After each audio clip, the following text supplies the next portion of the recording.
Un tagad bišķi parunāsim, kāpēc es nekad neizmantoju griezuli, kas savieno fluorokarbonu un pīto aukli, ko daudz vēl joprojām izmanto, un es uzskatu, tas nav pareizi. Pirmkārt, estētiski neizstās skaisti. Otrām kārtām, jūs, ja ķerat no ledus malas, jums lielāka iespēja, ka tas griezulis aizķersies aiz ledus malas, un jūs nevarēsiet uz ledus izvilkt savu mānekli.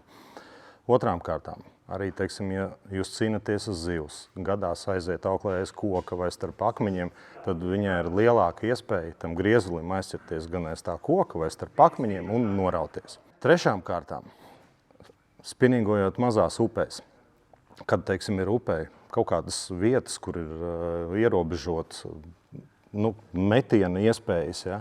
Jums vajag tomēr to mānekli pēc iespējas tuvāk pievilkt klāt spicei un izdarīt metienu, kas ir zem koka vai zem kāda cita šķēršļa. Griezuli jūs nevarat ievilkt gradzenos, jo izmetot griezuli jūs sastīsiet gradzenu keramiku un spiningošana būs beigusies.